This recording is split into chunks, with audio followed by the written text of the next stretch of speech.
God put me in a very interesting spot of life where he made hell my teacher.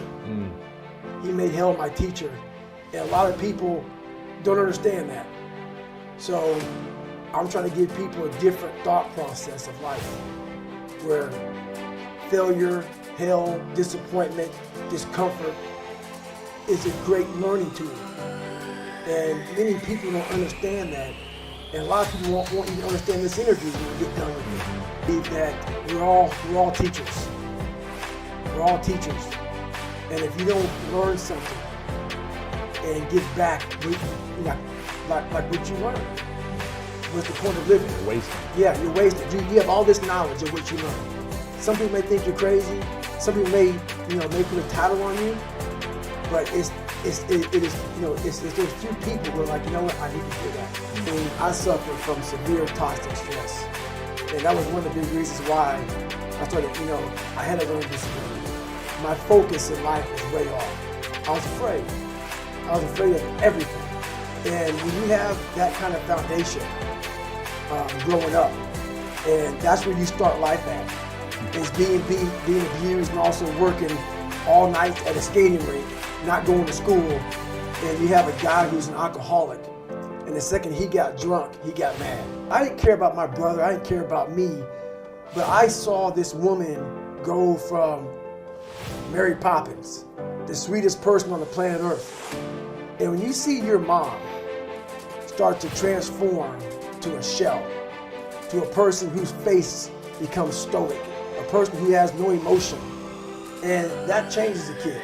Yeah. And when you're young and you have to grow up so fast, so by 8 years old, my mind was of a 40-year-old at 8. My family, like life came at me.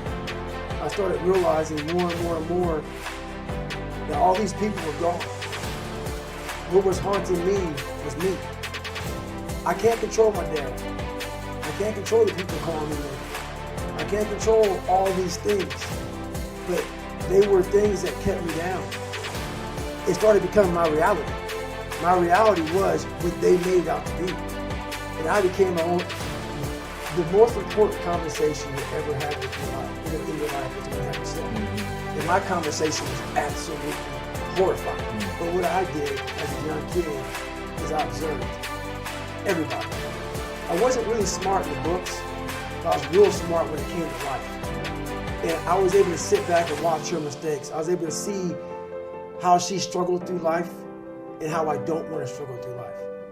And I was able to see she never picked me up. The biggest thing she did for me, and this is the honest to God truth, and she doesn't even know she did it.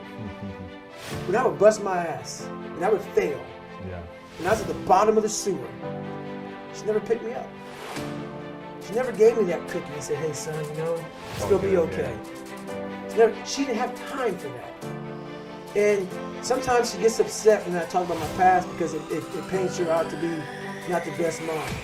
If I had any kind of mom in that kind of environment, I would have never made it. Because she forced me, for every reason, she forced me to, you better figure this out, or you're gonna be a statistic. And this is something that she didn't sit down and tell me. I realized this. This is the world that is in front of me. And what most people do is they see this world and they look at it as an excuse to get out of it. I started looking at it as this is the ultimate training ground for the rest of my life. I have all these valuable lessons because if you look out in the world right now today, it's not a nice place. I'm very prepared for it. I'm prepared for it. I'm prepared for all the failure coming my way. I'm prepared for everything my way. And that's the biggest lesson that she taught me by not teaching me. By never saying it's going to be okay. Matter of fact, she told me the exact opposite. Life sucks. Where I got my work ethic from was the hours I had to spend learning this. When you sit down and you're not smart, and you have a disability, and you still want to be in the top of your class, I didn't want to just get by. When I realized that I can learn through hard work, and I can beat the valedictorian in school, but I got put in 10 hours more a day than he does. You know what kind of strength comes from that? When you're sitting down, that guy that valedictorian studied for an hour, and you know I caught you.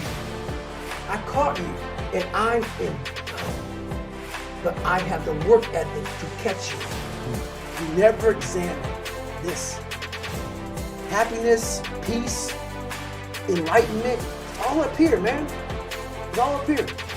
And when I start talking like this, people are, man, I don't know. It's the truth, man. It's all up here. You just got to be willing to go and face it. And that's the hard part. I used to speak in how I don't do it anymore. Everything that comes out of my mouth has substance. It's real. And we all have these feelings in our bodies, in our minds, in our souls. I act on mine. A lot of us who are afraid of something, we allow our minds to choose the path of least resistance and we go a different route. And I'm afraid of something that's telling me you must do this that. thing. You must do that. Yeah. You have to go that way. And most of us don't understand that mentality. If you can do this, life is one big mind game. And you're playing it with yourself. Is it true? I don't care. It got me through the hardest training, starting out broken. When most people quit, I just started. And when you take that mindset and you learn to flip that around, that's what made me powerful.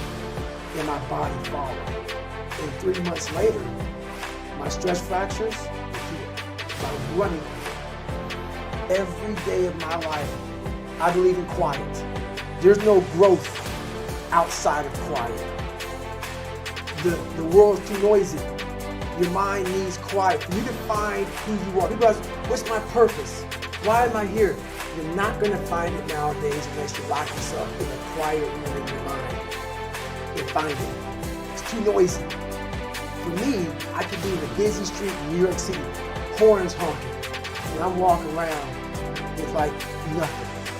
It's me and myself in a quiet spot. And when you are constantly reflecting on who you are, where you've been, the journey you've gone through, the journey you continue going through, the feeling's always there. You don't allow the world to pull you so fast that you forget. You don't allow yourself to pull you so fast that you forget. It's not about staying in that moment. It's about you want to get to the point where that feeling follows you like breathing.